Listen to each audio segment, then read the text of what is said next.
የመዲና ኢሳን አሯሯጥ ያስተዋሉ የአትሌቲክስ ወዳጆች ታላቋ አትሌት ጥሩነሽ ዲባባ ትመስላለች ይላሉ። የእግር አጣጣሏ ልክ እንደ ጥሩነሽ ዲባባም ውበት አለው። ገና የ20 ዓመት እድሜ ላይ የምትገኘው አትሌት መዲና ኢሳ ኢትዮጵያን ከፍ ታደርጋለች ተብላ የምትጠበቅም አትሌትም ነች። በተለይ ከ20 ዓመት በታች ውድድሮችም ላይ በአስደናቂ ብቃት ካሸነፈች ወዲህ ኢትዮጵያ ተተኪ አትሌቶች አግኝታለች በሚል በብዙዎች ዘንድ ሙገሳም የተቸራትም አትሌትም ነች። አትሌት መዲና ኢሳ በትራክ ውድድሮችም ላይ ስትጠበቅ ገና በዚህ ለጋ እድሜዋ በጎዳና ውድድሮች ላይም እየነገሰች ነው። ይኸው በሳምንቱ መጨረሻ በተደረገው በሮማኒያ የ10 ኪሎ ሜትር ውድድርም ወጣቷ አትሌት መዲና ኢሳ በድንቅ ብቃት ማሸነፋለች። ይሄ የምትመለከቱት ቪዲዮም መዲና ኢሳ በድንቅ ብቃቷን ያሸነፈችበት ውድድርም ነው። ኢትዮጵያዊቷ አትሌት መዲና ኢሳ በዚህ በሮማኒያ የ10 ኪሎ ሜትር ውድድር 30 ደቂቃ ከ28 ሴኮንድ በሆነ ሰዓት በመግባት ነው ውድድሩን በአንደኝነት ያጠናቀቀችው።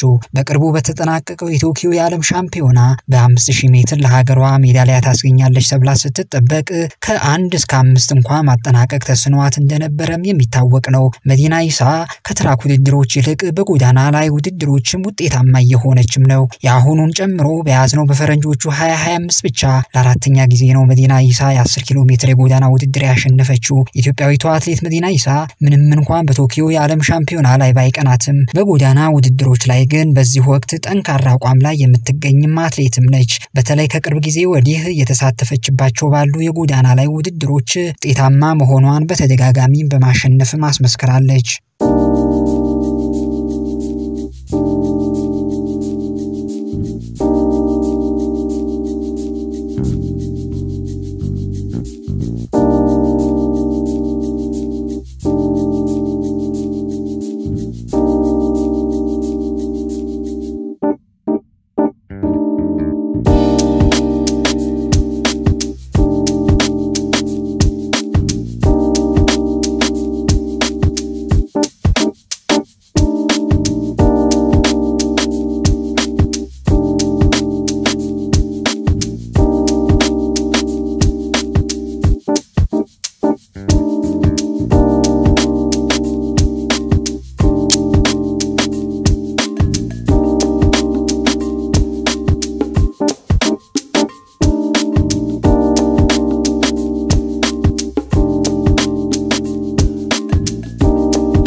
አትሌት መዲና ኢሳ ኢትዮጵያዊት የረጅም ርቀት ሯጭ ስትሆን ገና በወጣትነት እድሜዋ በርካታ ዓለም አቀፍ ስኬቶችን በማስመዝገብ ትልቅ ተስፋ የተጣለባት አትሌትም ነች። በአማራ ክልል ደብረ ማርቆስ አካባቢ የተወለደችው አትሌት መዲና ኢሳ ገና የ20 ዓመት ወጣትም ነች። በ5000 ሜትር ውድድር የዓለም ከ20 ዓመት በታች ሻምፒዮና የሆነችው አትሌት መዲና ኢሳ ገና ካሁኑ ኢትዮጵያን በርቀቱ ታስጠራለች ተብላ የምትጠበቅም አትሌትም ነች። በሌላ በኩል ደግሞ አትሌት መዲና ኢሳ በ10 ኪሎ ሜትር የጎዳና ውድድሮች ላይ ሪከርድም ጭምር በማሻሻል ማሸነፏም ቀጥላለች። በያዝነው በ2025 በታላቁ የማንቸስተር 10 ኪሎ ሜትር ውድድርም ላይ የወርቅ ሜዳሊያ ያጠለቀችው መዲና ኢሳ በዚህ ዓመት ደግሞ በጀርመን የአዲዜሮ የ5 ኪሎ ሜትር የጎዳና ውድድርም ላይ አንደኛ በመውጣት ማሸነፏ የሚታወቅ ነው። በስፔን ካስቴሎን የ10000 ሜትር የጎዳና ላይ ሩጫ 29 ደቂቃ ከ25 ሴኮንድ በሆነ ሰዓት በመግባት የዓመቱ ፈጣን ሰዓት ያስመዘገበችው መዲና ኢሳ አሁን ደግሞ በሮማኒያ በማሸነፍ የጎዳና ውድድሮችም ላይ በማሸነፍ ውጤታማ ሆናም ቀጥላለች። አትሌት መዲና ኢሳ የትራክ ተወዳዳሪ ሆና ብትታወቅም አሁን ላይ ግን ከትራክ ይልቅ በጎዳና ላይ ውድድሮች ድል ያደረገችም ትገኛለች። ከቅርብ ጊዜ ወዲህ በጎዳና ላይ የማራቶን ውድድሮች መሳተፍ ከጀመረችም በኋላ በትራክ ውድድሮች ላይ የምናውቃት አትሌት መዲና ኢሳ ሳትሆን እጅግ ባለልምድና ብልሃተኛዋ አትሌት መዲና ኢሳ እየተመለከትናት እንገኛለን። ምናልባትም አትሌት መዲና ኢሳ በቀጣይ በዓለም አቀፍ የማራቶን ውድድሮችም ላይ ልትነክስ የሚያስችላት ብልሃትና የአካል ብቃት እንቅስቃሴም ያላት መሆኗም ያስመሰከረችም ነው። በትራክ ላይ የምናውቃት አትሌት መዲና ኢሳ በቀጣይ በማራቶን ውድድሮችም ላይ ይበልጥ ደምቃ መውጣቷ አይቀሬ መሆኑ የትናንትናው የሮማኒያው ውድድሯም አንዱ ምስክር ነው።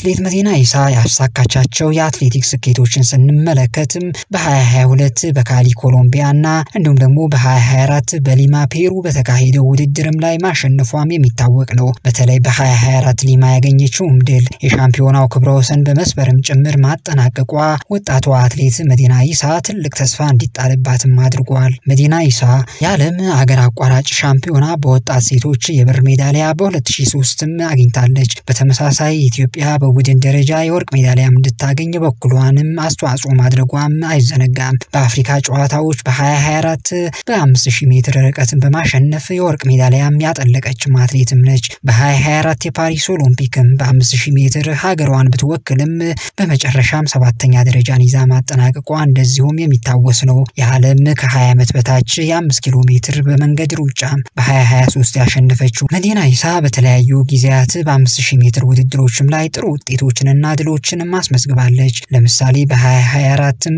ራባት ላይ ማሸነፏ እንደዚሁም የሚታወቅ ነው። እንዲሁም በ2025 በለንደን ዳይመንድ ሊግ በ5000 ሜትር ማሸናፊ እንደነበረችም አይዘነጋም። አትሌት መዲና ኢሳ ለኢትዮጵያ የረጅም ርቀት የአትሌቲክስ ተከታይ ትውልድም ተስፋ ሰጪ ከሆኑ አትሌቶችም አንዷ ተደርጋም ትታያለች።